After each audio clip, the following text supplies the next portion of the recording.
Holy Skirkaroni, my dudes! Skirk has finally been revealed. Let's talk about her. My name is Juice, and let's get into it. Okay, well for starters, I think I just have to comment on how good she looks. Like this design, man. Personally, I really like it. I remember whenever she was first revealed during the Fontaine quest, a lot of people didn't particularly like it.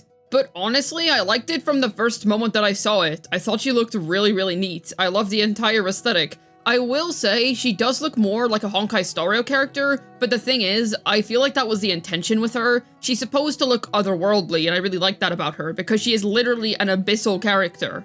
Not to mention how I used to be a big child glazer back in that dude's heyday. So now, I finally get access to the woman who started it all, Child's Master. However, I am gonna quickly express my disappointment on one thing. I am a little bit disappointed that they gave her a regular Genshin element. I'm not really sure why she has a regular Genshin element. Maybe she can have one. We'll find out why she has one later on.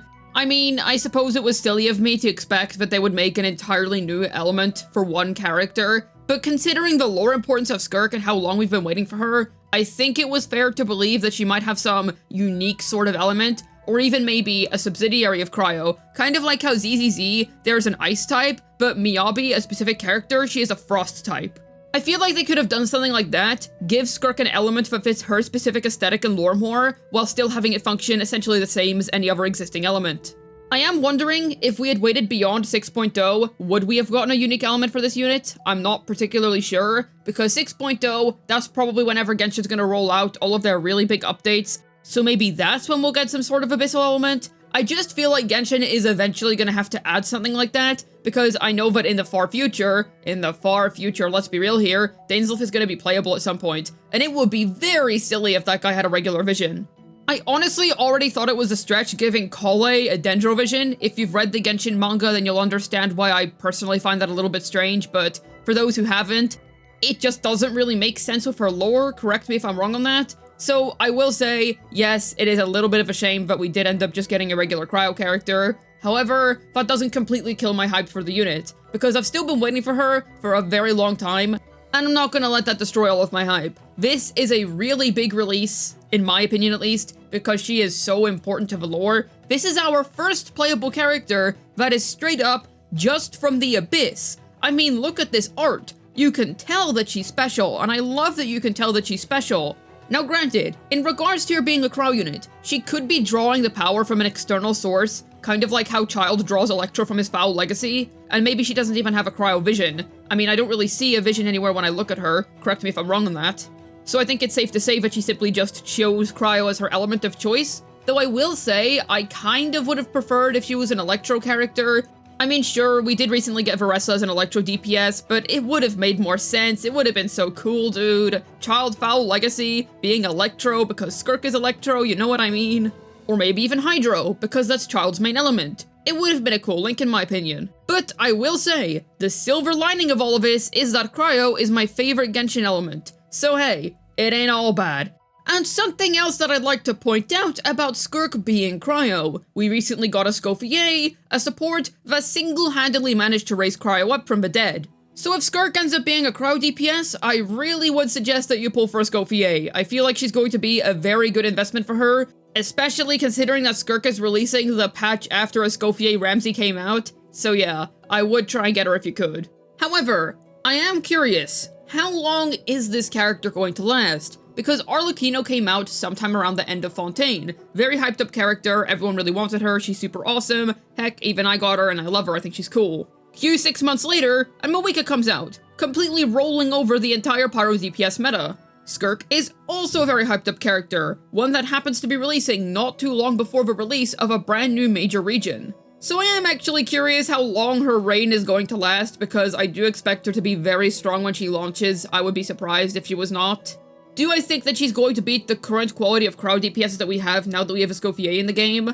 I'm honestly not sure, because Ayaka really did get a big leg up with the Chef's release. Because I'll say now, I'm not expecting Moeka levels of meta here, but I'm definitely expecting her to be strong.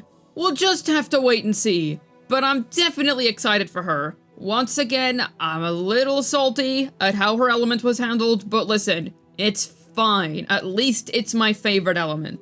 Once again, looking at the bright side, it is amazing to finally see Cryo getting the justice that it deserves, because holy heck was this element dead for a long time. You might not feel it if you're somebody that joined only during the Notlon patch cycle, but for your reference, this element has been in the trenches for like over 3 years now. I mean, let's think about it. Fontaine, Sumeru, and then we have up until now in Notlon. So yeah, roughly almost 3 years. I personally think Hoyoverse did a great job at bringing back Cryo, but not bringing it back in a way that's just extremely overwhelming and it totally overpowers everything. That's not the case, it's just good again. I feel like if any character is going to be breaking Cryo's ceiling, it's going to be Skirk. I will say, another interesting thing about us having Skirk now is that we really are starting to enter Genshin's endgame. We're getting a playable Abyss character. I mean, I don't believe she has any other denomination other than from the Abyss, which I am actually wondering how she came about. Like, is she literally just born of the Abyss or what? I mean, I guess that's stuff we're gonna find out later down the line, at least I hope so. But her existence in of itself is a mystery. But this is the first character we've gotten that literally just exists as an entity within the Abyss. It's just kind of surreal to see her. We've known that Child had a master that trained him up for quite some time now, but to actually see her and see what an abyssal character looks like, it just makes me very curious. Are there any other people who just kind of live in the Abyss and chill there? And she definitely does look like she's from it too. Any time that we as the main character have been in the Abyss or been somewhere that looks like the Abyss, it's sort of this large, starry, empty field. Basically just a galactic plains biome.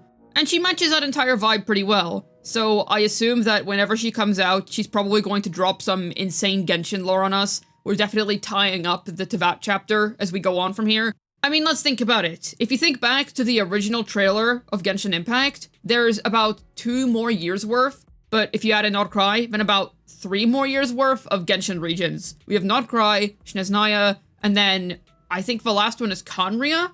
Correct me if I'm wrong on that. But if after Nordcry, we end up going to Snezhnaya and continuing on our usual course, then I'd say there's about 3 more years left of the Tevat chapter, which also just leads me to thinking, wow, we're this far in Genshin's story. It's kind of surreal, honestly. Because I remember thinking, oh my goodness, I wonder what Fontaine is going to be like. I wonder what Sumeru is going to be like. Far ahead of time. Because they would always drop these NPCs to kind of be like, ooh, this is what this region is like. Or, oh yeah, we have this in our homeland. And they always drop these little teasers in the game to kind of suggest what future regions are going to be like. So it feels so surreal to basically be in a position where we have maybe 70% of the entire map unlocked. I mean, I could be wrong with that. There could be way more to see that I literally could never even predict in 1,000 years. Possibly. Who knows what Hoyoverse has up their sleeve. Nobody saw Nordcry coming, that's for sure. And another thing, Tevat is a continent. They specifically say it is a continent, and this is the Tevat chapter. So chances are, maybe after the Tevat chapter, we go to another continent of some variety.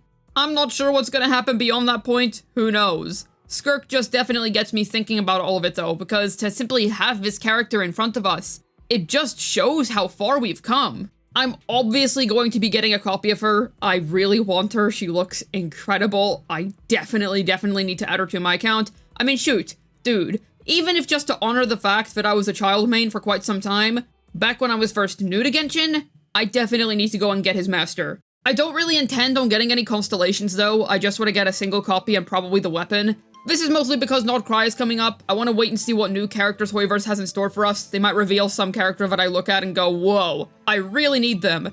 Not to mention how, spoilers for the 5.6 Archon quest in 5, 4, 3, 2, 1. Okay, so, they literally teased Varka, and just based on the glass-stained picture, he looks like my type. So I definitely want to have enough saved up for him when he rolls around. But a single copy of Skirk plus her weapon, now that is definitely in the cards for me.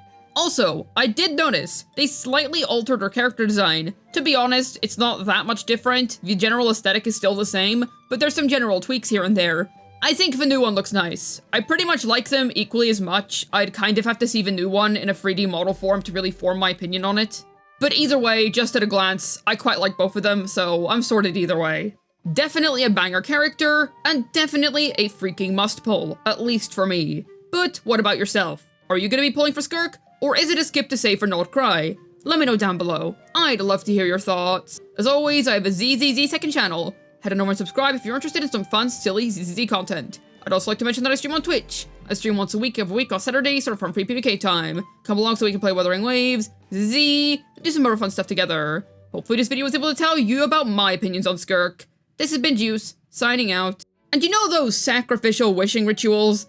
Do you think that because she launched Child into the abyssal void, do you reckon that the best wishing ritual for Skirk would be sacrificing Tartaglia?